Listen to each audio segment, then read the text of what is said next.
Hi, in this video, we'll be talking about fear of technology. During these times of uncertainty and fear surrounding our lives, as we live through this pandemic, we're reminded that fear can keep us safe from harm, but it might also be holding us back from what is good. Hi, my name is James, and with me is Pastor Eli Navis from Hope for Today TV, and welcome to another episode of Worship Talk. As you may know, Eli is a pastor, worship leader, and a YouTube phenom in the making. As always, I'll be asking Eli 3 questions about this episode's topic. Eli, are you ready? Yes, I am ready. I Okay, am. all right. First question. The pandemic has put fear in our minds that help us stay safe, but our daily lives might also be putting fear in our dreams. What have you recently started, even though fear was against you? For all the audience who is watching this, I just want you to know that before we were recording this, I didn't read the questions. So we do a quick review just to make sure that I know what direction wants to get through the whole interview. So this specific topic, the whole concept title, "Fear of Technology," has a really special place in me because it's really hard to do what we're doing right now, especially because you're trying to project yourself in the right way and be comfortable with the camera. But we're talking about fear. Number one, the fears in our minds, and the fear will help us to stay safe. I will give you a quick illustration. I was living in Massachusetts many pounds, years ago, and one of my friends, in front of his car, he has a little things like they look like horns, like the klaxons that you have for the bicycles, and he has for at the front, but they look really funny. And I asked him, what are those for? And he said, this is a reindeer honk. And I said, what do you mean? Oh, you don't know what they are? No. And I said, seriously, I don't know. So he explained it to me this: deers, when they are crossing the streets, are dangerous for drivers because of this. When the deer see any danger inside the forest or whatever they are, inside the trees, because of the color that the deers are, they blend really well with the trees and everything else. So when they see or smell or feel fear, what do you think they do? They just like don't move, because they will blend really well. No one will be able to see them. And they do exactly the same thing when they are crossing a road and they see a car approaching. They stay put still, not moving, thinking that their strategy, that it works inside the woods, works in the street. Why am I saying this? Because sometimes we feel that our dreams and our strategies are going to be the same every single day.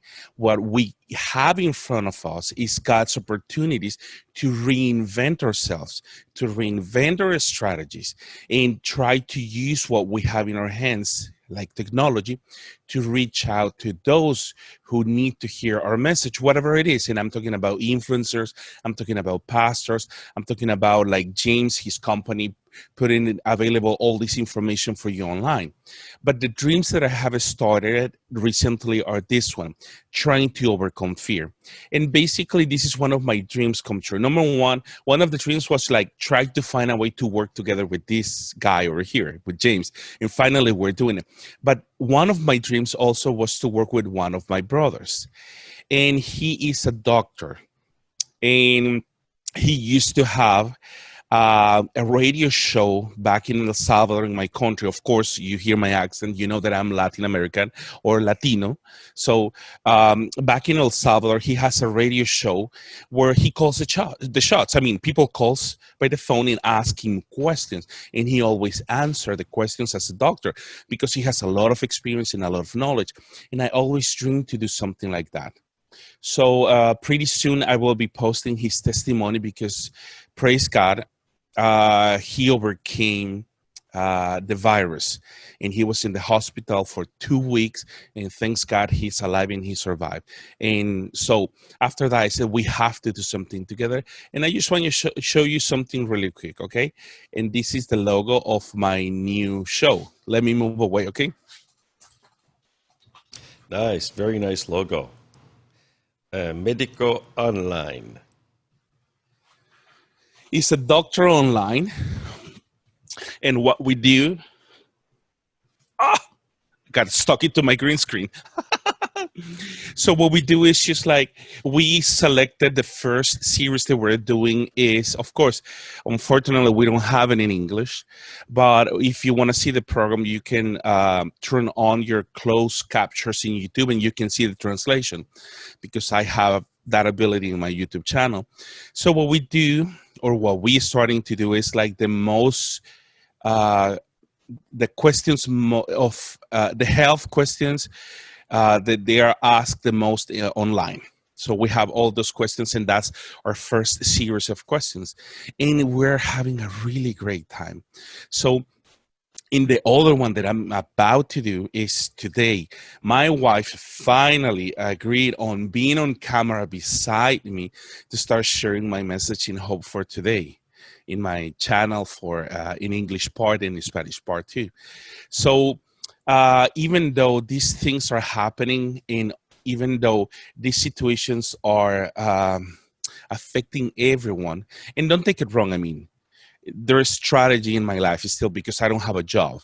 And it doesn't mean that I'm not doing anything else, but I'm trying to reach out people in the ways that I'm able and through the things that I have in my hands.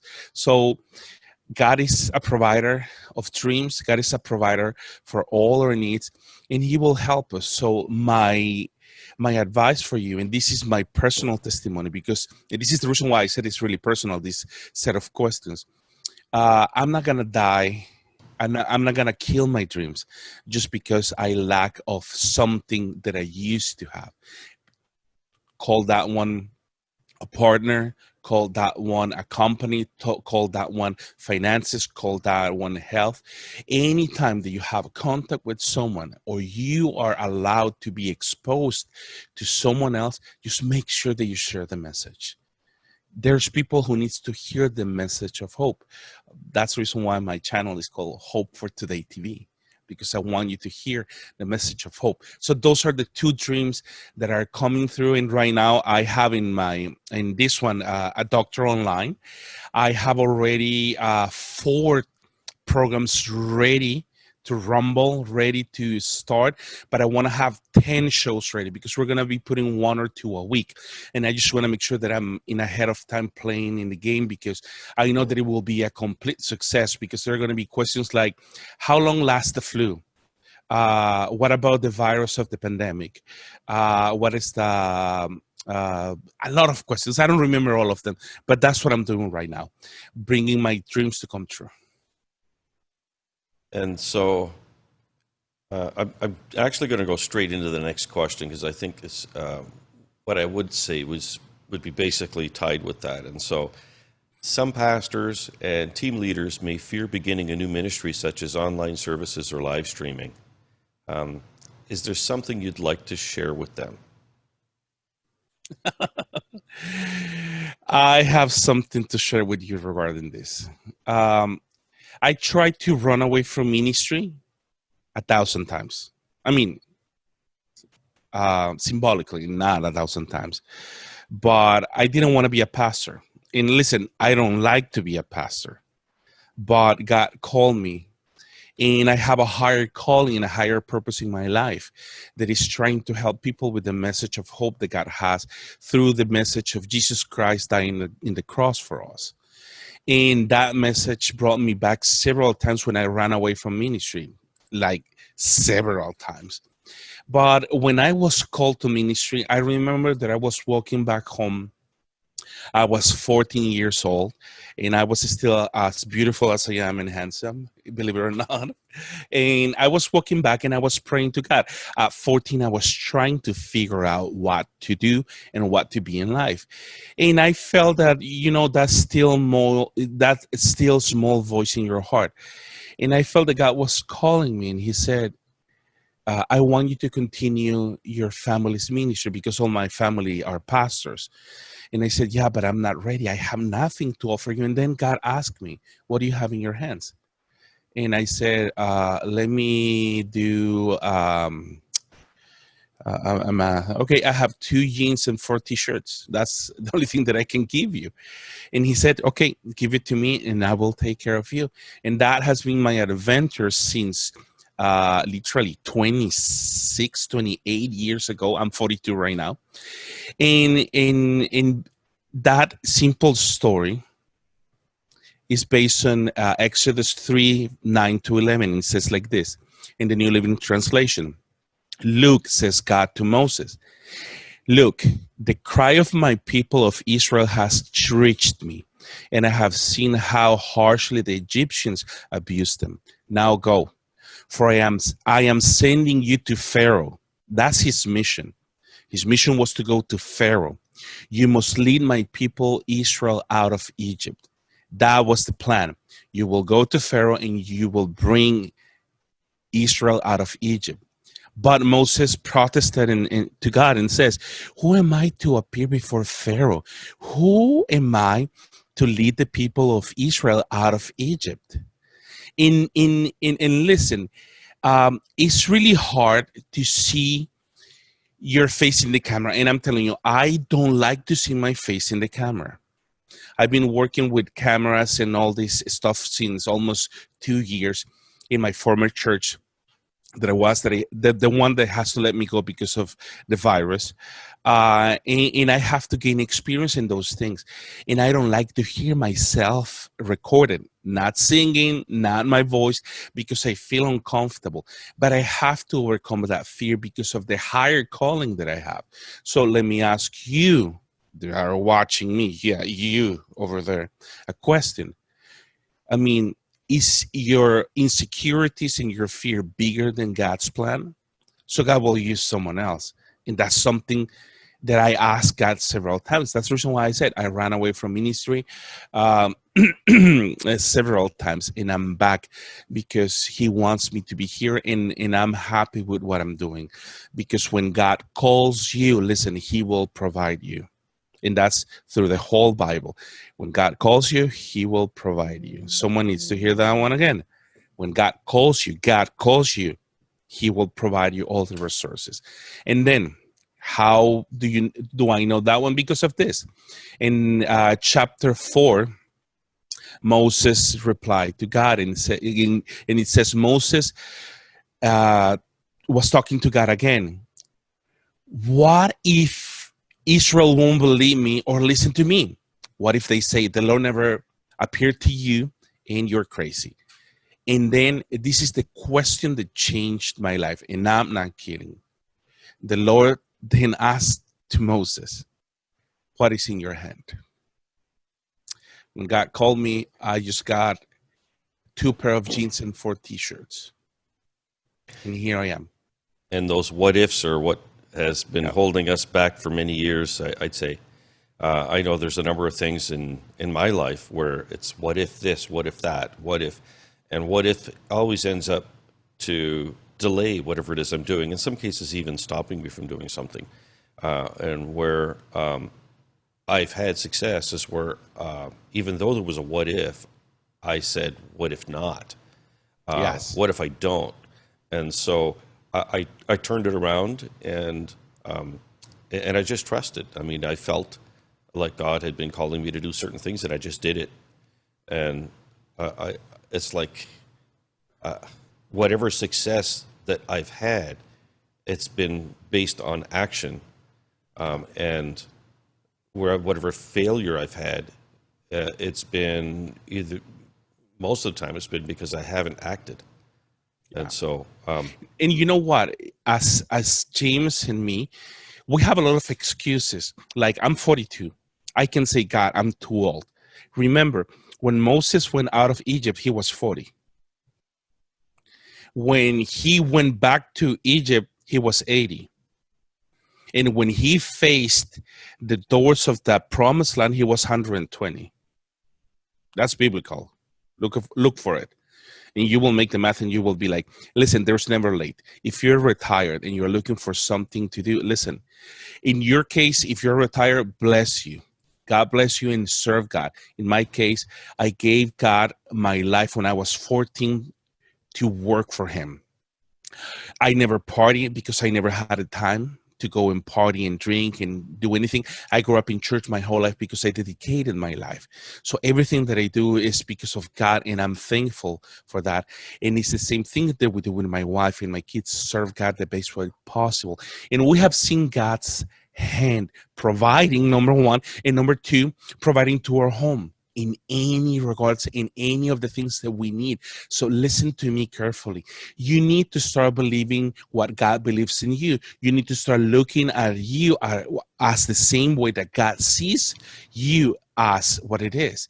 And there's things that I can tell you regarding that one, because I've seen God's provision. You can be like Gideon, and I mean like me too. When you don't believe it, you just ask God to prove it. And I will tell you a really quick story about me. God, I used to live in Massachusetts. I used to live, and I used to work for the Department of Health. Even my wife, and we were making a lot of money. Believe me, we were making really good money. We have 2 cars, beautiful house, and this and that. And God called us, and through a health problem with one of my kids, um, my kid was really sick, and God spoke to us and told us, leave everything and move to Canada. And I said, why? Just do it. And we did it. So facing that thing, I said to God, I need a trailer to move. So I found a guy who was selling a trailer for $3,000. And then he dropped it to $2,000. And when I was about to pay the trailer, I said to God, God, I'm not sure if I want to move. Why? Because I was comfortable. And sometimes we don't want to do the things for God because we're comfortable. And then I said to the guy, will you be offended if I just give you $1,000? Listen, I have 3 kids. I'm moving out of here, and I'm a pastor. And I'm not asking you anything. If you say no, I'm fine with that idea and I won't take it. But I do it because I need to move to Canada with my family. And you know what he did? I mean, who's going to give you a $2,000, $1,000 discount if he's not from God? And he said, you know that my dad was a board member of the local church in this area? And then I said, no, because I knew what was coming. And then he said, this one was my dad's trailer, and he died 2 months ago. And I think that he will be really happy to bless you with this. So a 3,000 enclosed trailer, I end up paying $1,000 that God provided me to put all my home and move to Canada, and here we are, spreading the message. It's your process. It's everything that you have to do between you and God. But listen, God is asking you today, what do you have in your hands? Don't have any doubt. Just do it. Trust in what God is giving you. And the message is simple. Jesus sacrificed in the cross, and he resurrected at the 3rd day. Then God will do everything else. You do your part. He will do his part too. And now I'm going to bring it to the third question. And in this one, we're going to try and pull some technology into this. As we know, this is also, it's Worship Talk technology for today's worship. So here we go. Here's our technical question. Technology has played an important role in your video production and live streaming ministries. What are 3 things a pastor or team leader needs to consider before implementing online services or live streaming? Okay, let me clarify 2 things. I was working in the church implementing, in several churches implementing the live stream. In my case, in my ministry, I work with a lot of post-production. I'm a Mac user, as I mentioned it before, and I use Final Cut, and I invest a lot of hours a day editing my videos. So in that regards, I just want to clarify, I can do both, but both bring a huge sacrifice of hours of editing and learning how to use your equipment and everything. But I have 3 advices for you, for a pastor, for a team leader, before considering implementing the online services. And this is, even though are simple advices, but these are the three things that I have to face before implementing or starting a video production ministry or an online service ministry, however you want to call it. Number one, do it. Okay, I don't Do think that I it. was clear enough. Do it. Do it. Don't hesitate. Yeah. Just do it. Yeah, but I don't have the. Just do it. Then, as soon as you do it, God will provide you everything else. Listen, I don't have an expensive camera. Believe it or not, I use my cell phone as a camera and it's working perfectly. And if I need to move to another camera, God will provide me. So don't make an excuse as Moses and as I did. Just do it. Do it. The only thing that is stopping you right now is it's you, no one else. Right, James? It's just Yep. you. Yep. That's the person who is stopping you. Advice number two, get the right technology partner. It can be a vendor or a company who is in your local area that is going to help you to implement this, or find an expert inside your church. Either or, you need help. Listen to me, pastor or team leader, or someone who wants to start this. Do not, don't try it. Won't. Use all the verbs that you can have. Don't do it alone. You won't be able. Find an expert. Find an advisor who's going to help you to implement this and will help you how to handle and use the proper way of your equipment. Okay? Because if you have already your equipment, just do it. Like I said, listen to me. You have already the equipment. Do it. You have your phone with you. Just do it and start doing it right away. Find an expert who's going to help you to go to the next level. Because how are you going to justify that $5,000 4K camera that James can sell you, by the way? And I Which is want it. very good, though. Oh, yeah, I'm And telling you. there are many justifications for it, too. Yes. But how are you going to justify that expense? It's not an expense, it's an investment. How are you going to justify that one if you don't have the venue of doing it online? Just do it. Don't be afraid. Seriously, as soon as you do it, you will feel a heavy weight lifted out of your shoulders because you're finally doing what you're doing. Listen to me, and I want to be really respectful with everyone.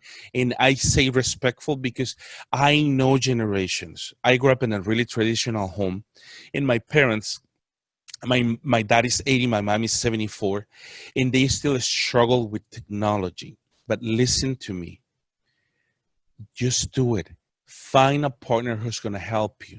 You are not an expert. I am not an expert. I was not an expert, and still I know more because I'm doing it.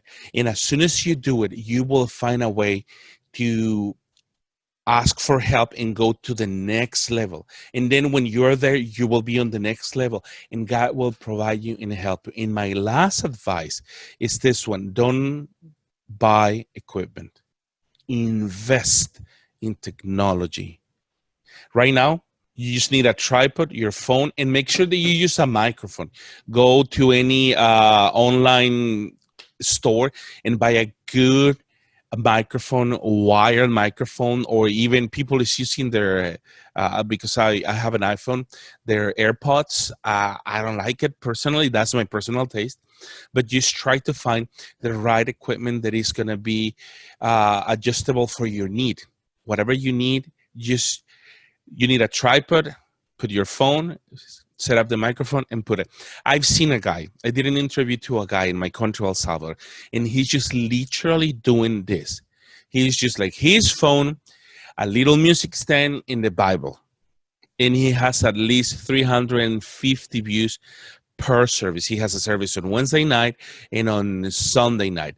And right now he's trying to find a place where they can meet with the people, and at least 100 people is asking them, can we join your church? So I'm just telling you, just do it. Find an expert or a partner who's going to help you to go to the next level, and invest in the right technology that is going to help you to go to the next level and to reach out your vision and mission from your church. And, you know, I've actually I can actually speak from where churches have also taken it to the next level beyond that, where they were doing maybe something using a smartphone and streaming, or they were doing video productions. I know shifting from video productions to live streaming.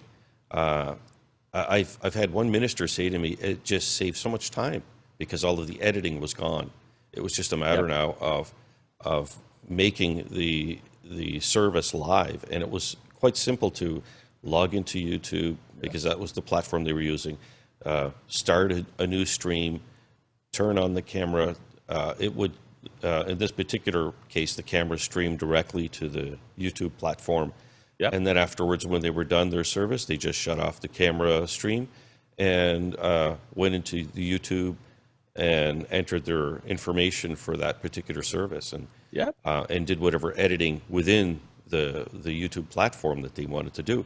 And it really cut down their time because then they were not recording something and then trying to record another thing and snip them together and go through the all of the different things that needed to be done in order to make this, a long video, and the processing of it and then uploading of it and so on and so forth. It just took all of that away. And so for him, he said it was a huge time saver. So, but let me tell you something, just as a reminder that we have talked with this one before in Tech Talk with James, where I ask him, and he doesn't ask me, so I ask him, we talk about it. And let me tell you that I will save you the time. 4 things that you need to start a live stream platform. Number 1, you need a camera. Okay. Number 2, you need a good microphone because the people will see good resolution, good audio, good lighting. And the most important one is good content. You already have your audience. That's the truth. It's your church. You have your audience. If it's just 50, praise the Lord. If it's 1,000, praise the Lord. If you have the content, you have everything ready. If you have the church, just do it. Later on, you can fix your resolution, your audio, and your lighting. Like right now, I have my set of lightings on. That's the reason why you can see my face really well. I have my microphone. There is a good audio, and I have a good camera. So just do it. Those are the things that you need. The problem that we have, as the title for this worship talk says, fear of technology. We're just afraid of something that we don't know and we cannot handle. And sometimes, and with all the love that I have to my pastors, sometimes it's just like about pride. That we don't want to ask for help. And listen, don't worry about it. There's nothing wrong about asking for help. So remember, you need to start your platform. This is all the YouTubers and all my investigation in the last 3 months. Number 1, good vision, good camera, good audio, good lighting, and good content. But right now, the only thing that you need, if you already have your audience, this is like starting from zero, ground zero. This is going to be the thing that you have to build up, your audience. But you already have it. So you just need a camera, audio, good lighting, and then boom, you're good to go because you preach every Sunday morning. So listen to me. Don't be afraid of technology. Don't be afraid of being in front of the camera and listening to yourself. Just do it. The other side to this as well too is just that sometimes we fear the unknown, the things that we've not done yet, or things that are mysterious to us. As an example, sometimes I'm receiving questions like, well, how do we get it on our website? Or how do we integrate it somehow? Or how do we do this? And a lot of that has been holding back the next step of going online. And so what I tell them is just straightforward. I say, you don't really need to worry a lot about your website as such. You can use a social media platform, whether it is Facebook, whether it is YouTube, and use that as your platform. Yes. And on your website, just put a link to that. If you have YouTube, just put a link to that YouTube channel. Yes. If you have Facebook, put a link to that Facebook page. Yes. And allow the people to either follow you on Facebook or subscribe to YouTube. And that will also act as your repository, where as you put new services, your services will be there, and so people can go back and look at the old ones. And so I think that there are many parts that hold us back. Yes. But as Eli said, just do it. Take that first step, and know that you will make mistakes, and that's because we all make mistakes.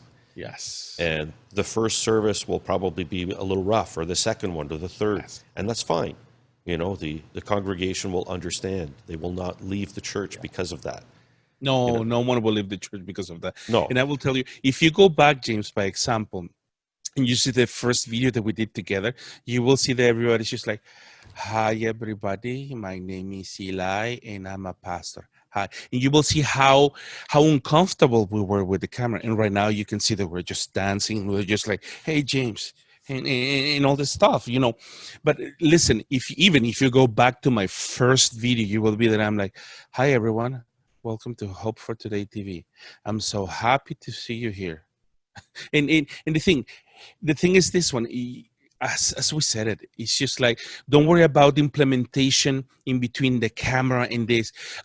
What about Facebook, Twitter, Instagram, or YouTube? Listen, just do it. Yeah, start with one. Yeah, just to start with one. Start with one. You Just can to start always with add one. a second or third or fourth later on if you want. Yeah, but start with one. That's later.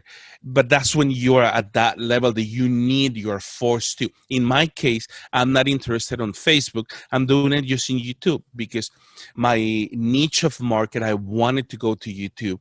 And I'm using Facebook just to post, "Hey, I already have a new video. Check it out." That's the only thing that I do.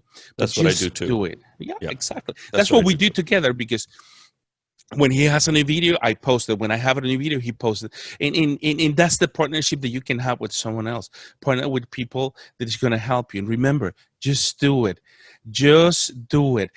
Find an expert who's going to help you, and invest in the right technology for your ministry. Just do it. And some of those technologies, it could be your smartphone. Yep. With maybe an audio interface that connects to it that allows you to connect a microphone or a sound system to.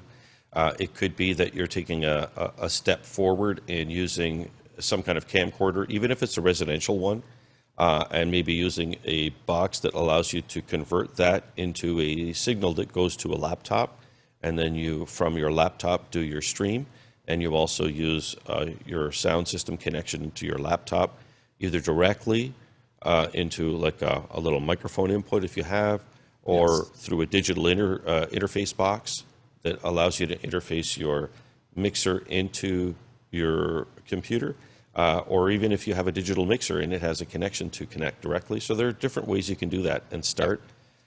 You can also, if you have more opportunity to, you can go into a professional camera, much like a professional camcorder. Yes. Which has the direct audio connections, the professional audio connections directly on it. So you can connect your audio and have your video. And with that, again, connect it maybe to your computer to stream. Or if that particular camera has the ability to, it might be able to stream directly for you. So there are many things that you can do to get better. And as you're moving from, I'm using, let's say if you're using a smartphone or even a laptop with a webcam built in or an external webcam, that's going to be great when you're doing personal sort of, or, like very close to you type of recordings and broadcasts. When you're starting to require something to be further back, further away, you're going to want something that has optical zoom. And for that, then you'll step into something like a portable professional camcorder or a professional camera or a pan-tilt zoom camera that allows you to get those steps up. So there are things that you can do to get there and get better. When you're unsure, find a technology partner, someone who does this all the time, especially if you can find one that specializes working with houses of worship, because they'll know the challenges that you face, and they'll just make sure that you are getting the right technology, which is right for the church. But if you want also, go to a Network's audio and video website and contact James, and or leave a comment right now in the comments below, and leave us just like, hey, can you redo a video about this, because I want to know this. So leave a comment right now and ask James, hey, how can I do this, how can I do that, because that's the reason why we're doing this. Listen, we're not making money out of this. We do it because we want to help, and that's the passion that James and I have. We're doing this because we love people. And remember, if you love God, you love people. And your people in your congregation needs to hear the message. Yeah, but there's a lot of churches. Yeah, but there's no other you. And I guess if we could ask a question to you, a question of the day for you, that Okay. would be, yeah, not you, Eli, I know. for the people watching. I know. You know, Oh, if so, a question of the day from us would be, you know, if you are fearing something, that you feel that something is stopping you from taking that step and bringing your services online, or is invoking or starting live streaming. If there's a fear with this, go ahead, post it in the comments. We'd like to know about it. We'd like yes. to help you with that as well too, to maybe connect you with someone who can help you, to, you know, if it's a technology partner or somebody who can answer questions, or hopefully we can answer those for you as well. But yes, we'd love to hear from you. I can tell you one of the fears that I had, just for you, just to open the comments. I will tell you what was my biggest fear, that the camera will make you look 10 pounds bigger than what you look. So technically, James and I were just thin. Well, actually, when I'm in this camera image, I look a lot thinner than I do when the camera's like expanded back, you know, because when it's Really? zoomed back, yeah, then you can actually see the rest of the shape. Yeah. But here, I from this always, point on, I look very thin and slim. yeah, I always look fat. So leave your comments, please. We would love to hear from you. And if you like the video, press the like button. And we do ask that you subscribe to see more videos like this, and press the notifications so that you'll know when they are coming out. And also, please share. Yes, please share. And Eli, as always, thank you. It's a pleasure to have you here and continue on with these episodes. And we hope to see you in the next one. Thank you. You're welcome.